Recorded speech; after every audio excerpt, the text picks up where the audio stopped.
If you're in your 40s, it's not too late to get into real estate, but you are out of time to keep guessing. You've probably got a great job, a 401k, maybe even some equity in your home, but that won't buy you freedom unless you know how to put it to work when you're not. I'm breaking down exactly how to get started in real estate in your 40s, the smart way.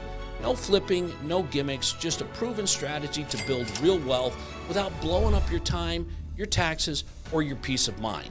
I'm going to tell you, most millionaires aren't created until their 50s, and you actually have a lot of advantages in your 40s that younger people don't tend to have. The first thing you've got is you tend to have a good job. You've hit your stride in your career, you're making great money, and things are going your way. You've got a 401k, you've got an employer that's matching that, you've got some job security, and you've got a tax return that'll likely allow you to borrow more money. This is a huge advantage that you shouldn't just throw away and think nothing of it. The other thing that you have going for you is you tend to be less emotional and have the ability to make better decisions. Now, I'm not saying people in their 20s or 30s are rash or make bad decisions, although I made plenty. But you're nearing the peak of your annual salary earning potential, and most millionaires have a day job. The funny thing is, they actually do. So you're not behind, but you need to get ahead in your thinking, and you have to start controlling your expenses and investing heavily in your 401k and your IRAs. You know, you have money there that you can deploy that you didn't know about. A lot of people think they need to flip houses or go buy a duplex right away. But if you're working a full-time job with kids and a mortgage and soccer practice and church choir and all that, let's talk realistically about what's the first move into real estate. Flipping houses or owning a duplex is just buying a job. You need to fast-track your wealth accumulation, and it's through your tax problem. I know that's not really what you expected, but you don't necessarily need more money. You need less taxes, and you have money sitting on the sidelines that will get you there. Self-directed IRAs and 401ks will get you tax relief, and that will put more money back in your pocket every year to repeat the cycle. It's just a question of, are you going to be dedicated enough to do it? The other thing that people in their 40s have is they have the ability to borrow. Here's the thing. When you're 22 years old, your credit probably isn't that great, if you have it at all. And to be able to go in and borrow money from a bank or borrow money from other people, it's just harder. It's not as easy.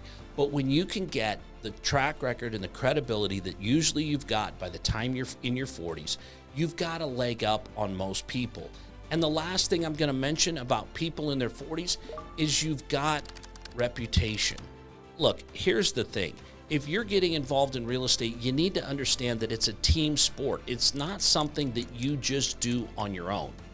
I mean, you can, but it's just not the same. You're not going to have as much success, and you're going to have all of your risk in one asset when you first start out. But if you can diversify that, if you can build a group, if you can become part of a tribe, if you can get with like-minded people and understand what they're doing, you can really do some really quick R&D. That's rip off and duplicate.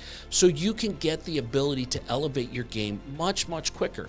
So if you're willing to do the research and you're willing to go out there and find out who's doing the kind of deals that you want to do and look to learn from them, and maybe even invest alongside them, you're going to be putting yourself in a much better position that's going to allow you to focus on what makes your rent payment, what pays your car payment, and what takes care of your life, while somebody else is taking care of the other assets that are really growing your wealth. See, that's the focus that most people think about, is they think about cash flow and they think about real estate, but you are your biggest cash flow producer. If you can minimize your debt, minimize your taxes, you're going to be in a position to put more money away that's going to let you elevate your cycle, and you're going to be in a position that's going to accumulate fairly rapidly. Remember, most people that get wealthy in real estate don't do it from the cash flow side of things. They do it from the asset appreciation side of things. And when you're dealing with a $100,000 house, appreciating that at 3% a year, well, that's $300,000.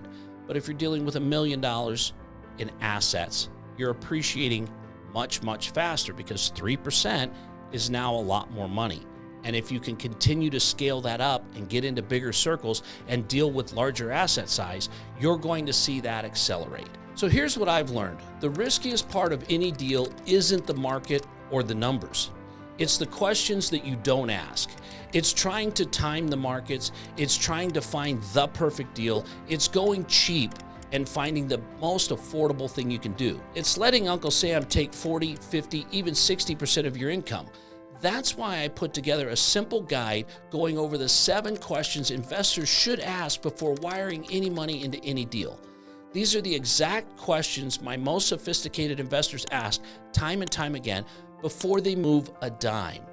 And frankly, it's the ones I wish more people would ask. You can find it down in the description below.